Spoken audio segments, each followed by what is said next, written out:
Salut tout le monde. Bien, je viens faire un petit retour sur les 6 jours que j'ai passé dans le Luberon, comme promis. Je vais un petit peu retracer mon parcours étape par étape, brièvement je l'espère, parce que je sais que je suis toujours un peu trop long. Donc là je suis dans les champs. Il y a des champignons, les mousserons de printemps sont sortis, paraît-il, donc je viens faire un tour, je connais quelques tâches.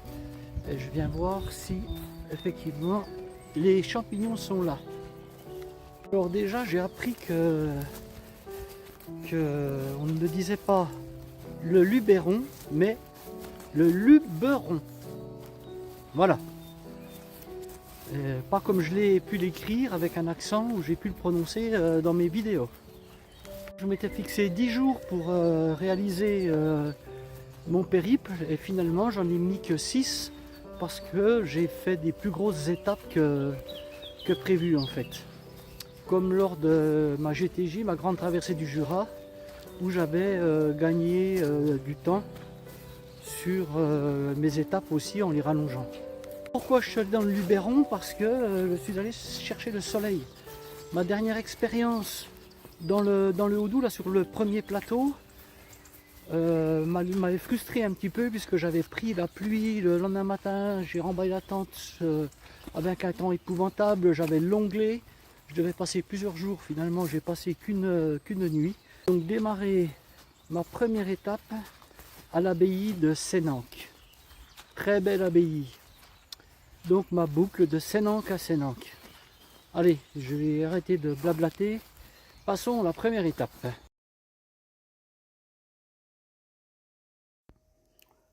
Alors levé à 4 h du matin, départ 5 h, je suis arrivé à l'abbaye de Sénanque vers 10 h 30. J'ai donc commencé cette étape par un gros dénivelé à froid, mais surtout avec une grosse chaleur et avec un mal de tête qui ne m'aura pas quitté de la journée. Mieux vaut être bien chaussé parce qu'on emprunte souvent des sentiers comme celui-ci qui sont bien caillouteux et moi personnellement je privilégie toujours les chaussures montantes. L'arrivée sur Fontaine de Vaucluse se fait par une grande piste bien large avec encore beaucoup de cailloux. Et il faut faire très attention parce qu'on a vite fait de se tordre une cheville.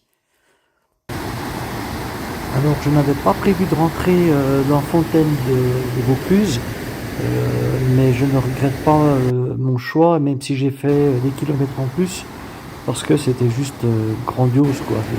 Le débit de la rivière, c'est vraiment la couleur de l'eau, tout est très joli quoi. Fontaine de Vaucluse, vraiment j'ai passé un agréable moment. C'est très très joli. Je vous conseille d'aller voir ce beau village quoi, qui est à visiter maintenant et surtout pas en plein été. Il me tardait de trouver un bivouac pour le soir là, mais la configuration du terrain fait que c'est compliqué parce que il y a beaucoup de roches, beaucoup de cailloux et voilà, j'avais galéré quand même pour trouver un petit emplacement pour pouvoir planter ma tente dans de bonnes conditions. J'ai passé une nuit un petit peu compliquée puisque je n'ai pas fermé l'œil de la nuit. C'est lié très certainement à la fatigue, au voyage, à mon mal de tête, à la chaleur, mais encore plus à la pleine lune, quoi. Parce que la pleine lune, elle ne m'épargne jamais, en fait, même à la maison, quoi. Quand c'est pleine lune, moi, je ne dors pas. J'ai aimé les paysages traversés durant cette première étape. J'ai adoré, bien sûr, Fontaine de Vaucluse, mais aussi l'abbaye de Sénanque, les beaux points de vue, les roches, voilà, etc. Mais par contre, ce que j'ai le moins aimé, c'est les chemins caillouteux, là où il faut toujours faire attention. Et je ne regrette pas d'avoir mes bâtons, parce que c'est une aide incontestable. Alors là, il faut faire gaffe. Et bien sûr, j'ai détesté ma première nuit sous la tente où je n'ai pas fermé l'œil. Pour la deuxième étape sans difficulté, j'ai sorti le short pour la première fois de l'année. Je n'avais pas grand chose à dire sur cette étape, si ce n'est que j'ai vu beaucoup de fleurs, notamment les orchis géantes. qui sont superbes. J'ai surtout pu me laver et faire ma lessive dans le calavon avec du savon d'Alep évidemment. Donc aucun impact sur la biodiversité, la faune et la flore. C'est important de penser aussi à la nature quand on est en autonomie comme ça et d'utiliser les bons produits pour ne pas polluer les rivières. Deuxième nuit où je n'ai pas beaucoup dormi puisque j'étais embêté par plein de grenouilles, mais par 2 grenouilles qui n'ont pas arrêté de faire le cirque toute la nuit. J'ai découvert le pont Julien, ce vieux pont romain qui est très très beau au petit matin. Ensuite, je suis reparti sur quelque chose que je déteste, une voie cyclable, encore et toujours. Heureusement, je ne l'ai pas emprunté pendant de nombreux kilomètres, à peu près 1 kilomètre, et ensuite j'ai tourné à droite direction le Grand Luberon. Cette étape 2, c'est l'étape que j'aurais le moins aimé de ma randonnée. J'avais donc bivouaqué la veille aux abords du pont Julien. Ensuite, je suis allé à Apt, où j'ai pu recharger mon portable et ma powerbank. Après avoir acheté un casse-croûte et un bon gâteau au chocolat, direction Seignan. Un petit détour pour voir la vue depuis le rocher. Ça ne vaut pas la peine de monter jusqu'ici et de ne pas aller voir la vue quand même. Ce village de Seignan se mérite, ça grimpe depuis Apt, mais ça en vaut la peine quoi. On a une vue vraiment superbe sur la vallée et sur les collines, sur le mont Ventoux enneigé. C'est vraiment un très très beau village. Ensuite, je suis redescendu direction Céreste. Cette étape était assez variée avec un petit dénivelé de 500 mètres sur 24 km avec voilà, des points de vue, avec du plat, un petit peu de montée, mais sans véritable difficulté. 4e étape, la plus difficile, à 918 mètres de dénivelé. Le plus gros du dénivelé se fait l'après-midi après Céreste. Mais c'est une jolie étape. Alors, beaucoup de soleil encore et un manque d'eau. Heureusement, j'avais ma gourde filtrante pour pouvoir me ravitailler dans la rivière, ce qui m'a permis de pouvoir boire régulièrement dans toute la montée. Mais cette montée qui m'a emmené jusqu'à Oppedet était vraiment très éprouvante avec le poids du sac. J'ai encore failli oublier mes bâtons de marche à Céreste. Heureusement, c'est le compagnon de la responsable de l'office du tourisme de Céreste qui me les a rapportés. Un grand merci à lui. Alors de Céreste, on monte jusqu'à un plateau pour redescendre sur Oppedet. Ma première nuit en gîte. Après une grosse étape, ça m'a fait du bien de dormir dans un gîte, prendre une douche chaude. Malgré sa difficulté et la fatigue accumulée, j'ai adoré cette étape très variée avec de beaux points de vue. Alors la nuit en gîte c'est très bien, mais lorsqu'on est en autonomie comme ça, il faut éviter quand même de trop goûter au luxe parce que on s'habitue vite à un bon lit, à manger au chaud.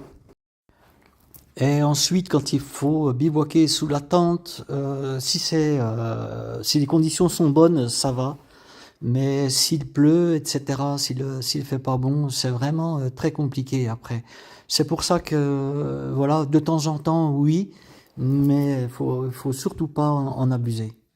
J'ai donc passé une nuit dans ce gîte communal d'Oppedet pour la modique somme de 16 €. 5e étape, encore une bonne étape avec 28 km 500 et 700 et quelques de dénivelé. J'ai commencé par les gorges d'Oppedet. Alors j'ai hésité à prendre les gorges par le dessus ou par le fond des gorges. Mais après réflexion, vu la brume, j'ai préféré prendre le sentier qui les surplombe. Et arrivé au bout, j'ai eu un regret et finalement je suis retourné sur le parking pour reprendre les gorges par le fond. Mais lorsque je suis arrivé au parking, la brume avait vraiment envahi tout le fond des gorges et mon objectif c'était de faire des belles photos avec des vidéos avec de la profondeur depuis le fond des gorges et malheureusement avec la brume on n'aurait rien vu. Donc ce qui fait que je suis reparti d'où je venais. Dommage mais c'est comme ça.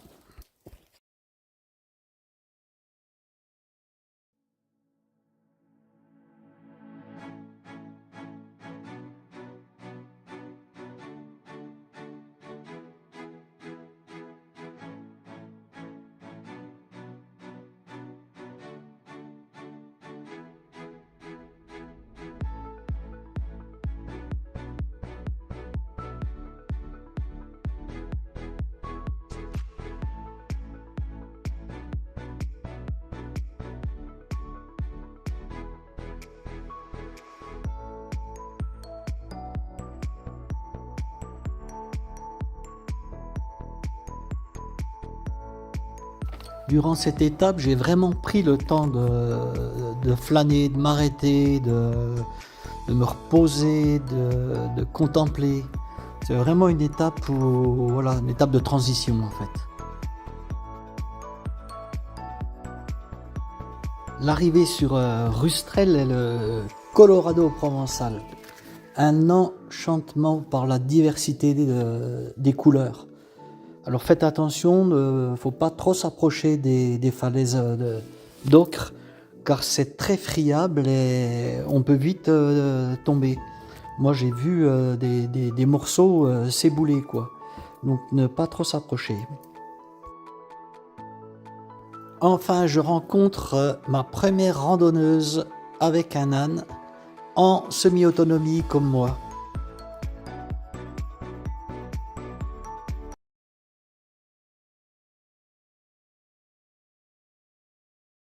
Fin de la 5e étape et dernier bivouac avec la pleine lune, ce qui veut dire pas beaucoup dormir. Heureusement, j'avais bien aubané ma tente pour cette dernière nuit puisque le Mistral soufflait vraiment fort.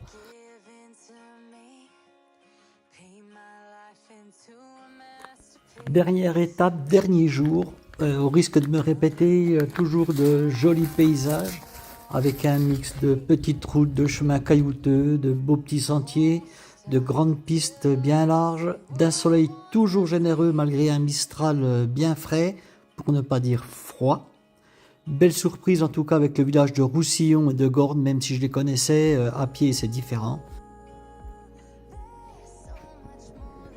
Voilà, pour terminer mon périple avec le Saint-Curé d'Ars dans l'église de Gordes.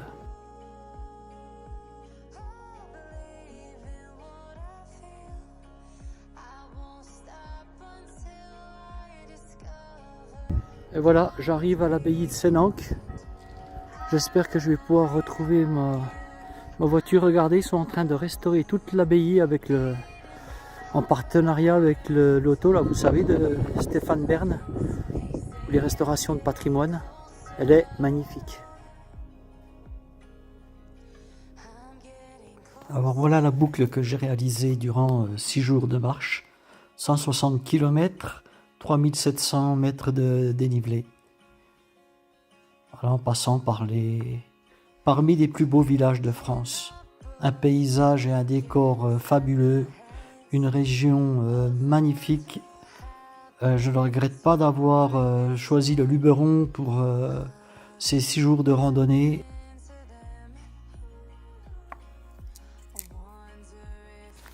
Pour conclure, je dirais que j'ai eu de la chance parce que j'étais allé chercher le soleil et je l'ai trouvé durant tout mon périple.